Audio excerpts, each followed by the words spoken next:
24 ঘন্টা 5টার 5 নিয়ে আপনার সঙ্গে রয়েছি আমি শুক্লা। 2026 বিধানসভা নির্বাচন আসন্ন, আর তার আগে বিজেপির ঘরে ঠিক কি চলছে? বিজেপি সংগঠনকে চাঙ্গা করতে সভাপতি নির্বাচন চলছে, যদিও বিজেপি রাজ্য সভাপতি কে হবে তা এখনো পর্যন্ত স্পষ্ট নয়। মন্ডল সভাপতি নির্বাচন থেকে শুরু করে একেবারে উঁচু স্তর পর্যন্ত যত যাওয়া হচ্ছে ততই দেখা যাচ্ছে দলের অন্দরে কোন দল প্রকাশ্যে আসছে। আপনাদের মনে থাকবে গতকালই মনোজ ওরাও তিনি যে পোস্ট করেছেন তারপরে দলের অন্দরে একাধিক প্রশ্ন উঠছে। অন্যদিকে অর্জুন সিং তিনিও কিন্তু দলের অস্বস্তি বাড়াচ্ছেন, কারণ অর্জুনকে নিয়ে দলের অন্যান্য নেতারা বিশেষ করে দিলীপ ঘোষ যে মন্তব্য করছেন সেই মন্তব্য অত্যন্ত ইঙ্গিতপূর্ণ বলে মনে করা হচ্ছে। কারণ অর্জুন সিং এদিক ওদিক করেন, কে বলছেন? দিলীপ ঘোষ। তার স্ট্যান্ড ঠিক করা উচিত, এই ইঙ্গিতপূর্ণ মন্তব্য দিলীপ ঘোষের। আজকে আমরা এই বিষয় নিয়ে আলোচনা করব। যখন 26 বিধানসভা নির্বাচন আসন্ন, তখন ঘর গোছাতে কতটা হিমশিম খেতে হচ্ছে গোটা বিজেপিকে। আমরা আগে শোনাবো যে দিলীপ ঘোষ যে ইঙ্গিতপূর্ণ মন্তব্য করেছেন অর্জুন সিং নিয়ে, ঠিক কি বলেছেন দিলীপ ঘোষ, শোনাবো। যেদিন থেকে অর্জুন সিং বিজেপিতে এসছেন সেদিন থেকেই অর্জুন সিংয়ের পিছনে লেগে আছে। অর্জুন সিংকে স্ট্যান্ড ঠিক করা উচিত। উনি এদিক ওদিক করেন, সমস্যা হয়ে যায় কর্মীদের পক্ষেও, কিন্তু ওনাকে টার্গেট করেছে ওরা, ওকে রাজনীতি করতে দেবে না। কিন্তু অর্জুন সিং লড়ে আসছে এসবের বিরুদ্ধে, পার্টি ওনার সঙ্গে আছে, যা করার আমরা করব। পার্টি আছে অর্জুন সিং এর সঙ্গে, কিন্তু তারপরে অর্জুন সিংকে স্ট্যান্ড ঠিক করতে বলছেন দিলীপ ঘোষ, যা খুবই ইঙ্গিতপূর্ণ এবং তাৎপর্যপূর্ণ বলে মনে করা হচ্ছে। এবার শোনাবো অর্জুনের পুত্র পবন সিং, তার ঠিক কি বক্তব্য। এই রুলিং পার্টি না ওকে ডাইজেস্ট করতে পারেনি ভালো করে। ওর পরে বাবা উপরে এত টর্চার, এত মিথ্যা কেস দিয়েছেন, মিনস এই 1-2 বছরে বাবা উপরে আমার উপরে এত কেস হয়ে গেছে, এত কেস। আমি কতদিন আমার কর্মীকে আমি সেভ করতে পারবে? তো এই ডিসিশন জন্যই বাবা গিয়েছে। ওর ওখানে যাওয়া পরেও আপনি দেখেছেন যতদিন টিএমসি মধ্যে ছিল, এখানে না কেউ মিথ্যা কেস হয়েছে কারো উপরে, না বাবা উপরে হয়েছে, না যে পুরনো কেস ছিল না ওর উপরে কিছু ইনভেস্টিগেশনও হয়েছে। মিনস এরকম ভাবা গিয়েছে কি টিএমসি করলে আপনার সব খুন, আপনার সব ভুল সব মাফ। তৃণমূল কংগ্রেস করলে সব ভুল মাফ। যখনই বাবা দল বদল করেছেন তারপরই এরকম ধরনের ঘটনা ঘটানো হচ্ছে, এটা বলছেন অর্জুন সিং এর পুত্র। আমরা এই পুরো বিষয়টা নিয়ে কথা বলবো। 2026 আগে ঘরে ঠিক কি চলছে, বিজেপির ঘরে কি ঠিক চলছে। তৃণমূল কংগ্রেস যখন পথে নেমে পড়েছে তখন বিজেপি তাদের অভ্যন্তরীণ কোন্দল সারাতেই কি সময় নিয়ে নিচ্ছে? কথা বলবো যাদের সঙ্গে, আসুন পরিচয় করে দিই। অর্পণ বন্দ্যোপাধ্যায় আমাদের সঙ্গে রয়েছেন, তৃণমূল সমর্থক। কাজী মাসুম আক্তার আমাদের সঙ্গে রয়েছেন, শিক্ষক। এবং সম্বিত পাল, রাজনৈতিক বিশ্লেষক আমাদের সঙ্গে রয়েছেন। আমি প্রত্যেকের সঙ্গে এক এক করে কথা বলবো। প্রথমে কাজী সাহেব, আপনার কাছে আসি। কি মনে হচ্ছে, যা ছবি এখনো পর্যন্ত আমরা দেখতে পাচ্ছি, আমরা বলছি 2026 বিধানসভা নির্বাচন আসন্ন, রাজনৈতিক দলগুলো বলছে, তখন পথে নেমে আন্দোলন করা মানুষের ইস্যু তুলে ধরার বদলে বিজেপি তাদের ঘর সামলাতেই কি হিমশিম খাচ্ছে? দেখুন, সামনে বিধানসভা ইলেকশন, যারা বিধায়ক আছে তারা বিরোধী দল, তারা তো অঙ্ক করছে যে আমি টিকিট পাবো তো, আমি আবার জিতবো তো, টিকিট পেলেও জিতবো তো, আমাকে বিধায়ক থাকতে হবে। বিধায়কের মধু খুব সত্য, ভালো মধু পাওয়া যায় বিধায়ক থাকলে। কোন আদর্শ, নীতি, নৈতিকতা এর কোনো মূল্য নেই, কিচ্ছু নেই।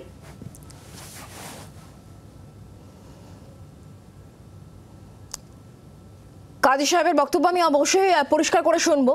হ্যাঁ বলুন কাজী সাহেব, বলুন।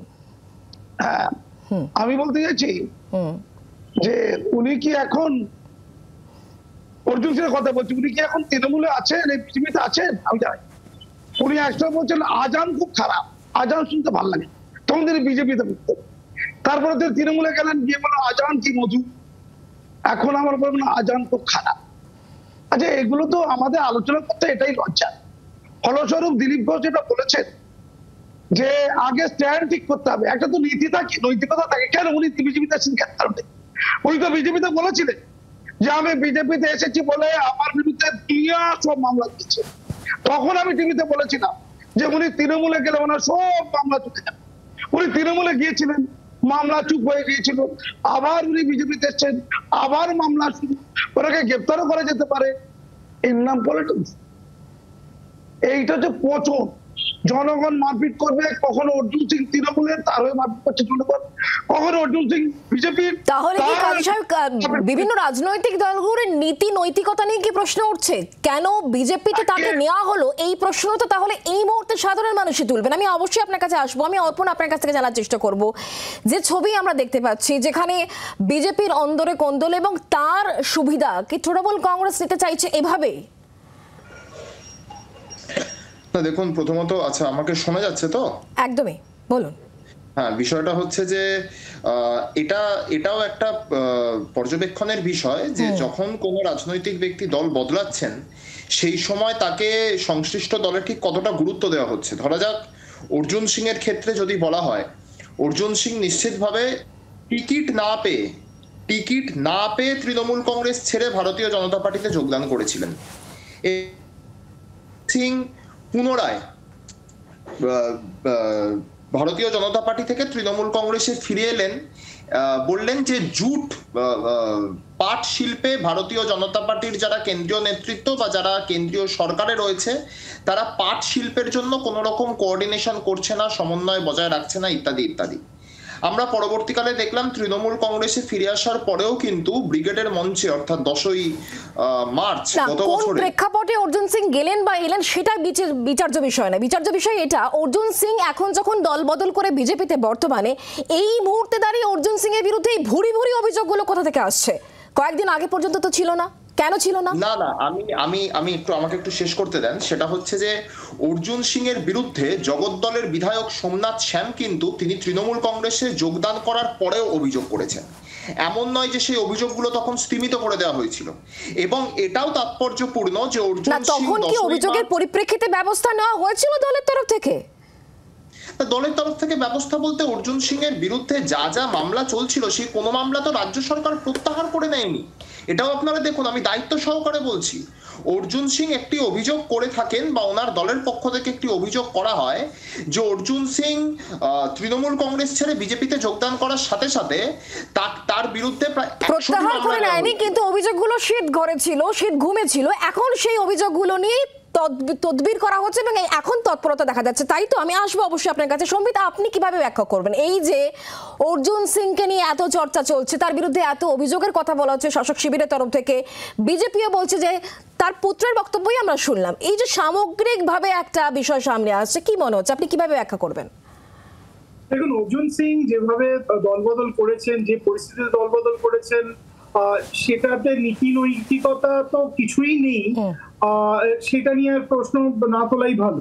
কিন্তু যেটা প্রশ্নে সেটা হচ্ছে যে একজন রাজনীতিকের নীতি নৈতিকতা নাও থাকতে পারে, কিন্তু একটা সরকারের বা একটা প্রশাসনের তো তার নিজস্ব গতিতে চলা উচিত। আমরা তখনই দেখেছি যে যখন অর্জুন সিং তৃণমূল কংগ্রেসে চলে আসেন তখন তার বিরুদ্ধে কোনো ব্যবস্থা নেওয়া হয় না, তার বিরুদ্ধে কোনো মামলা এগিয়ে নিয়ে যাওয়া হয় না, তদন্ত এগিয়ে নিয়ে যাওয়া হয় না। তিনি যেই বিজেপিতে চলে যান তখনই তার বিরুদ্ধে প্রচুর মামলা এসে যায় এবং এটাকে আইনি পথে ব্যাখ্যা করা যায় যে হ্যাঁ, এই মামলা তো রাজ্য সরকার করেছে ঠিকই, কিন্তু গ্রেপ্তারি পরোয়ানা যেটা সম্প্রতি জারি হয়েছে সেটা আইনি পথে হয়েছে, ব্যারাকপুর কোর্ট সেটা জারি করেছেন। কিন্তু পুলিশ যে তদন্ত করে তাদেরই তদন্ত করে যারা বিরোধী পক্ষে থাকে। রাজীব বন্দ্যোপাধ্যায়ের বিরুদ্ধে অনেক অভিযোগ ছিল যখন তিনি দলবদল করে বিজেপিতে গেলেন, তিনি যখন ফিরে এলেন তখন তার বিরুদ্ধে আর কোনো অভিযোগ দেখা যায় না। মানস ভুঁইয়া কংগ্রেস নেতা ছিলেন, তিনি যখন তৃণমূলে জয়েন করেছিলেন, কি পরিস্থিতিতে জয়েন করেছিলেন সেটাও নিশ্চয়ই মানুষজন ভুলে যায়নি। কাজে এই নীতি নৈতিকতার জায়গা রাজনীতিকের না থাকতে পারে, কিন্তু আইনের শাসনের যে যে জরুরি একটা অবস্থান জরুরি প্রশাসনের তরফে, সেইটা কিন্তু আমরা দেখতে পাইনি। উল্টো দিকে বিজেপির যিনি নেতা দিলীপ ঘোষ, তিনি যেটা বলেছেন খুবই স্বাভাবিক ব্যাপার যে কর্মীরা তো বিচলিত হবেন যে এই ভয় পেয়ে যদি আবার অর্জুন সিং তৃণমূলে জয়েন করেন যে তার বিরুদ্ধে এত মামলা হচ্ছে, তাহলে কর্মীরা কোন দিকে যাবেন? আমি আপনার কাছে আসবো। সেই ভয় কি আরো দেখাচ্ছেন কি মনোজোরাও? কারণ তিনি যে বিস্ফোরক, তিনি এই মুহূর্তে বিদ্রোহী আমরা বলতে পারি। তিনি এখন দল বদল করবেন কিনা, অন্য দলে যাবেন কিনা তা এখনো পর্যন্ত পরিষ্কার নয়। কিন্তু এই গোটা বিষয়টা বিজেপির অন্দরে কতটা ভয়ের কাঁপন ধরাচ্ছে, কারণ তাপসী মণ্ডল 10ই মার্চ তিনি দল বদল করেছিলেন, সেই দল বদলের ধারা কি চলবে? আর এই বিষয় নিয়েও দিলীপ ঘোষের বক্তব্য আমরা পেয়েছি। দিলীপ ঘোষ ঠিক কি বলছেন শোনাবো। মনোজের মতো এরকম যারা নিষ্ঠাবান কর্মী, হাজার হাজার লক্ষ লক্ষ সবাইকে তো দেখেন, তারা লড়াই করছেন বলে আমরা নেতা আছি। আমি জানি ওকে ব্যক্তিগত, খুব পুরনো কর্মী, লড়াকু আছে, তো তার সঙ্গে কথা বলা উচিত যারা দায়িত্বে আছেন। আমি কথা বলতে রাজি আছি, কারণ আমি তাকে হাত ধরে পার্টিতে নিয়ে এসেছি। তার যে অবদান, তার যোগ্যতা নিঃসন্দেহে আছে, আর তার লাভ আমরা পাই।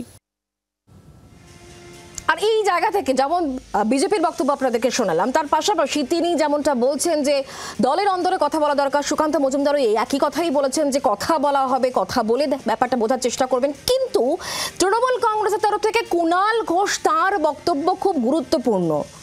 দল বদলের কোনো ইঙ্গিত কি তিনি দিচ্ছেন? কারণ বলা হচ্ছে যে বেশ কয়েকজন বিজেপি বিধায়ক তৃণমূল কংগ্রেসের সঙ্গে নাকি যোগাযোগ রাখছে, তার মধ্যে কি মনোজ ওরাও রয়েছেন? কিছু কি ইঙ্গিত দিচ্ছেন কুণাল ঘোষ? শোনাবো তার বক্তব্য।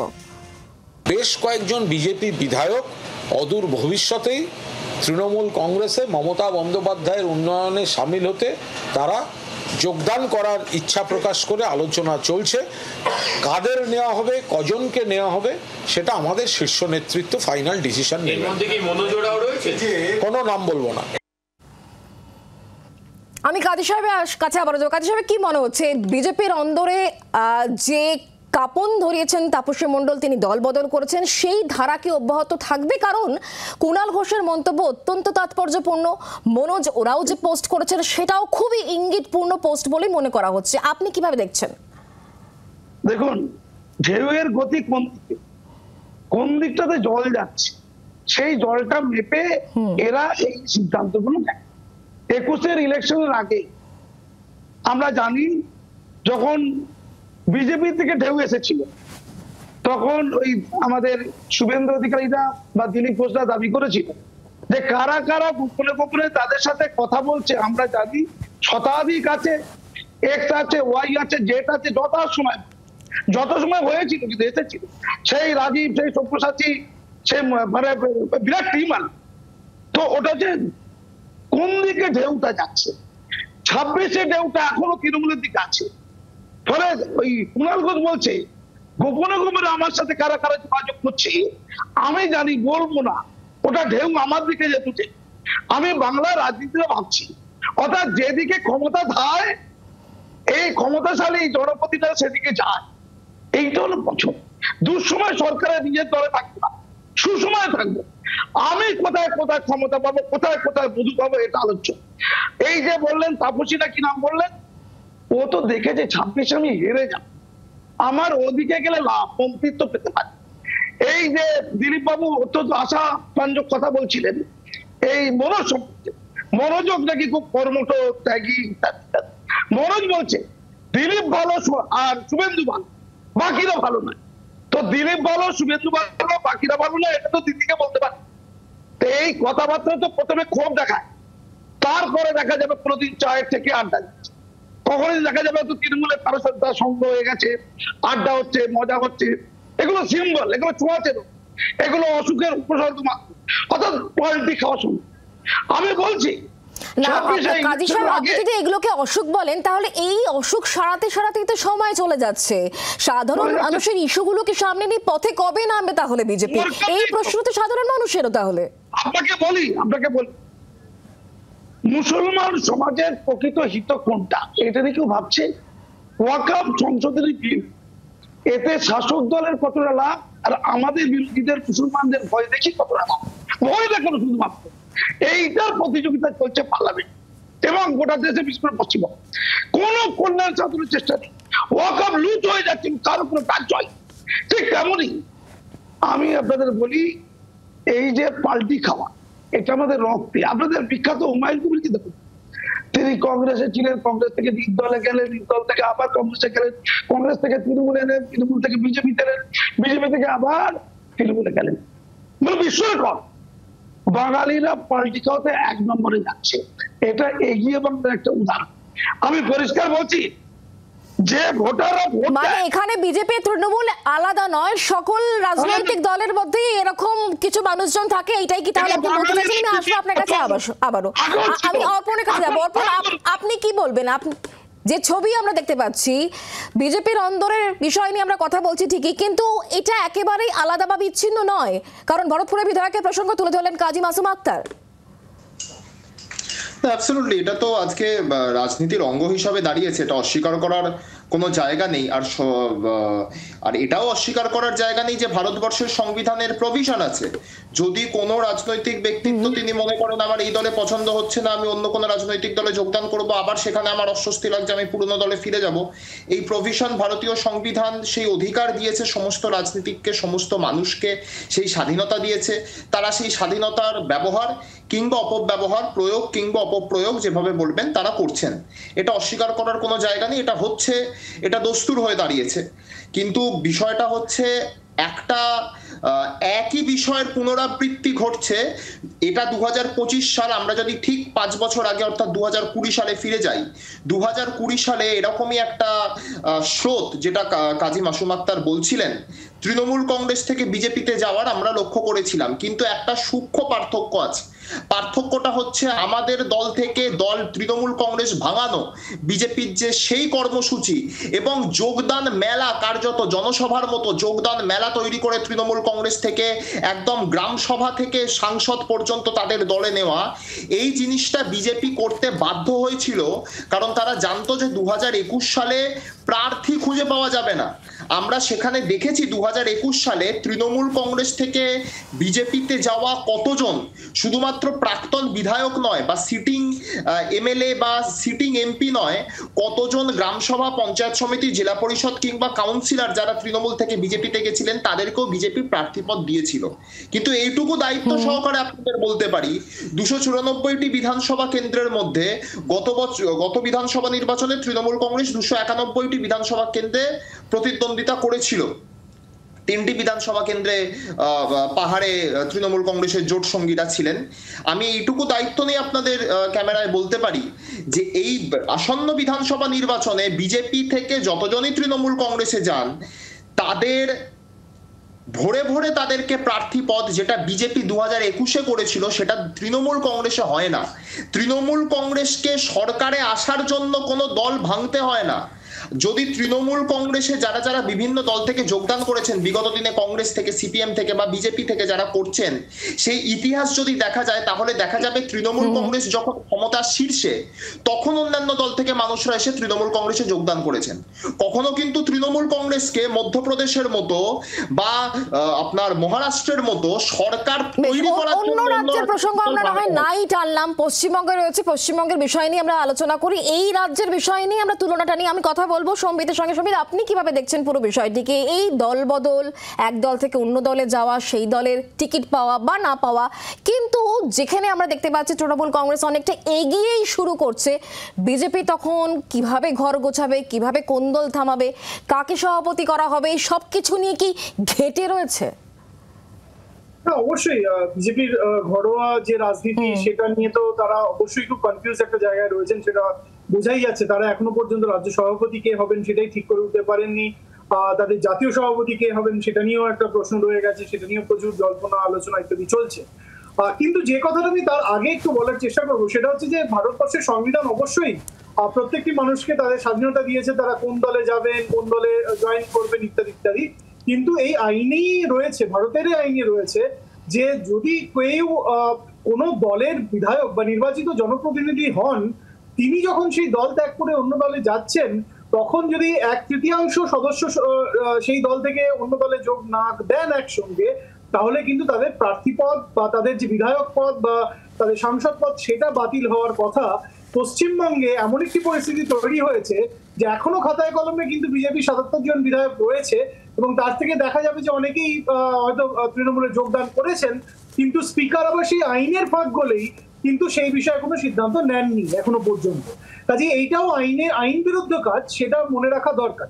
যে কেউ যে কোনো দলে যেতে পারেন, কিন্তু যখন অন্য কোনো দলে যাচ্ছেন, তাদের যে টিকিটে তিনি নির্বাচিত হয়েছেন, সেই টিকিটের নির্বাচিত হওয়া জনপ্রতিনিধির পদটি তার ছেড়ে দেওয়া উচিত, সেই নৈতিকতা এখনো পর্যন্ত কিন্তু কারোর মধ্যে দেখা যায়নি। এটা 1 নম্বর। 2 নম্বর যেটা বিষয়, সেটা হচ্ছে যে অবশ্যই তৃণমূল কংগ্রেসের কিন্তু বিজেপির বিধায়কদের ভাঙিয়ে আনা খুব একটা দরকার নেই, এক্সেপ্ট যে উত্তরবঙ্গের কিছু এলাকা রয়েছে যেখানে তাদের শক্তি বৃদ্ধি আর একটু করা দরকার, সেখানে তাদের বিজেপির জনপ্রতিনিধি, সেখানকার কর্মী, তাদের উপর প্রভাব বিস্তার করা, তাদেরকে দলে টেনে নেওয়ার একটা সুফল তারা পেতে পারে। অন্যান্য জায়গায় সেটা তাদের দরকার নেই, সংখ্যার হিসেবেও তাদের দরকার নেই।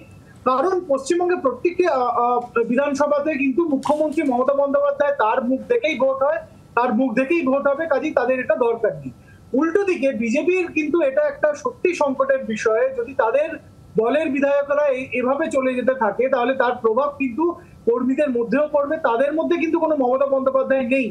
কাজেই দিলীপ ঘোষ যে কথাটা বলেছেন হয়তো ঠিকই, যে বিজেপির যে শীর্ষস্থানীয় নেতারা রয়েছেন এ রাজ্যে, তাদের উচিত এই ধরনের বিধায়কদের সঙ্গে কথা বলা যারা দল বদল করার জন্য ২৬ নির্বাচনের আগে দল বদল করার জন্য পা বাড়িয়ে রয়েছে। একদমই। আমি কাজী সাহেব আপনার কাছে একেবারে শেষ প্রশ্ন নিয়ে যাব। 2026 বিধানসভা নির্বাচনের আগে একাধিক বিষয়কে সামনে রেখে আমরা দেখতে পাচ্ছি যে বিজেপিও পথে নামছে। তার মধ্যে অন্যতম অবশ্যই কিন্তু এই ভোটার কার্ডের তালিকা। কিন্তু তারপরেও যে প্রশ্নগুলো থেকেই যাচ্ছে যে দলের অন্দরে একাধিক সমস্যা, যে সমস্যার কথা বারবার করে প্রকাশ্যে চলে আসছে, কিন্তু কিছু জিনিস দলের অন্দরেই এখনো পর্যন্ত থেকে যাচ্ছে, সেগুলোর নিরাময় কিভাবে সম্ভব? সেটা নিরাময় করতে পারে দিল্লি এখানকার প্রকৃত যারা কর্মী, যারা ত্যাগী, তাদের সাথে গোপন বৈঠক। নেতাদের কথা শুনবে না। নেতারা এ বলছে আমাকে দেখ, ও বলছে আমাকে দেখ, কে কাকে দেখবে? জনগণ কাউকে দেখছে না। ওই প্রকৃত কর্মী আর সার্ভেয়ারদের সাথে বসে ঠিক করবে কি কি পলিসি নিয়ে এগোবে। এরা পলিসিটাও জানতে পারেনি কোন কোন কর্মসূচি তাদের পাখির চোখ হতে পারে। যেমন মুসলমানদের সম্পর্কে 30 থেকে 35% রাজ্যে মুসলমান, তাদের সম্পর্কে কি সুনির্দিষ্ট নীতি গ্রহণ করলে তাদের ছিটে ফোটা হলো বিজেপির দিকে আসবে অথবা ভেঙে যাবে শাসক দল থেকে। এইরকম সুনির্দিষ্ট কিছু পরিকল্পনা নেবার মতো মেধা সম্পন্ন ব্যক্তি আমার মনে হয় বিজেপির নেতৃত্ব অভাব আছে। এটা কর্মীরা জানে, এটা যারা মাঠে ঘাটে কাজ করছে তারা জানে। তাদের সাথে কথা বলা দরকার, আর কিছু বিশিষ্ট ব্যক্তির সাথে কথা বলা দরকার যারা রাজনীতি জ্ঞান রাখে অথচ নিরপেক্ষ কথাবার্তা বলতে পারে। এমন কিছু পদক্ষেপ যদি দিল্লি নেয়, পাশাপাশি রাজ্যে যে দুর্নীতি আছে, বিপুল দুর্নীতি, সেই দুর্নীতির সাথে দিল্লির প্রতি সখ্যতা তৈরি হচ্ছে ইডি সিবিআইর মাধ্যমে।